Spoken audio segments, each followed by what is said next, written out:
Mehmet Merkit, LÖSEV Kayseri İrtibat Ofisi'nde 4 yıldır aktif iletişim sorumlusu olarak görev yapmaktayım. 2-8 Kasım Lösemili Çocuklar Haftası 3 ayaktan oluştu bizim için Ankara, İstanbul ve Kapadokya bölgesi ayağı. Bizler de Kayseri ofisi olarak bizim bölgemiz dahilinde olan Kapadokya bölgesinde bir dizi etkinlikler planladık lösemili çocuklarımız için. İşte balona bindiler, ata bindiler. Sağ olsun Kapadokya Üniversitesi bizlere ev sahipliği yaptı. Çocuklarımızla birlikte güzel mutfak atölyesi yaptılar beraber.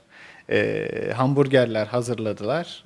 Bu şekilde hem onlar için, yapanlar için farkındalığı artırıcı hem de çocuklarımız için eğlenceli etkinlikler oldu.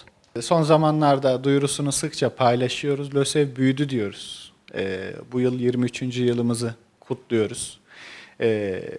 Sadece lösemili çocuklara değil artık yetişkin kanser hastalarına da, yani sadece lösemi değil diğer kanser türleri ne sahip vatandaşlarımız da LÖSEV'in yardımlarından faydalanabilirler. Yaşı, tanısı, türü fark etmeksizin bizlere başvurabilirler. Onlara çeşitli yardımlar yapıyoruz. Onlara bu zorlu süreçte bir omuz veriyoruz bu hastalığı atlatma yönünde. LÖSEV'e yapılan yardımlar giderek artıyor diyebiliriz. Halkımızın teveccühü bu yönde ve giderek de artmaktadır. Halkımızın ilgisi bağış yönünde. Bu alınan bağışlarda da hem Ramazan hem Kurban hem de normal dönemlerde yapılan bağışlarda bu yönde ilerleme kaydedilmektedir. Kaydını aldığımız ailelere 2.000 lira ile 18.000 lira arasında maddi yardım sağlıyoruz. Tabii bu yardımlar ailenin maddi durumuna göre değişiklik gösterebiliyor. Onlardan çeşitli evraklar talep ediyoruz. Bu doğrultuda maddi yardımlar ailelere sağlanıyor. Öte yandan kuru gıda paketleri iletiyoruz. Biliyorsunuz sağlıklı beslenme bu hastalığı atlatma yönünde oldukça önemli. Taze beslenme.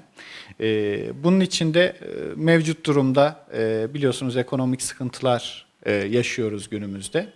Bu dönemde de oldukça kuru gıdaya ihtiyaç artmış bulunmaktadır. Bağışçılarımızın destekleriyle ailelerimizi taze kuru gıdalarla besliyoruz bu noktada kanseri atlatması yönünde. Ve kurban döneminde aldığımız bağışlar bu yönde oldukça önemli. Bu bağışları, kurban döneminde aldığımız bağışları ailelerimize yıl içerisinde 1,5 aylık, birer aylık periyotlar halinde kırmızı et paketleri şeklinde iletiyoruz. Çünkü bu neden önemli diye soracak olursanız, kırmızı et protein bakımından oldukça besin değeri yüksek bir ürün.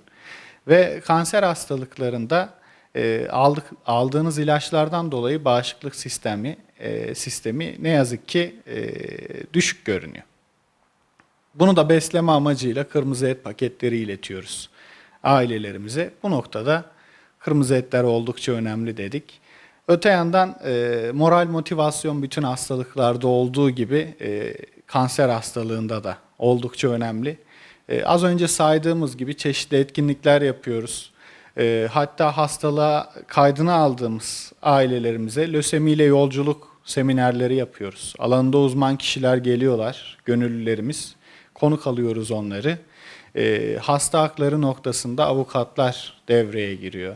Öte yandan beslenme noktasında diyetisyenlerden destek alıyoruz. Bu gibi çalışmalar yürütüyoruz. Ailelerimize her konuda destek olmak için. Tabii sadece bunlarla sınırlı değil. Aile diyor ki benim yatağa ihtiyacım var.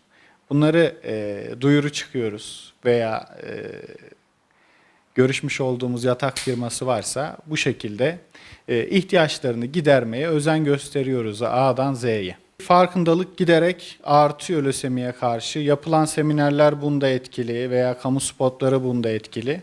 Erken teşhis bütün hastalıklarda olduğu gibi hayat kurtarıyor. Halkın bilinç seviyesi ne kadar yüksek olursa o derece zarara gitmeden dönülüyor diyebiliriz ve tedavi süresi kısalıyor. Bildiğiniz üzere tedavi süresi lösemide 3 ila 5 yıl arasında değişiyor.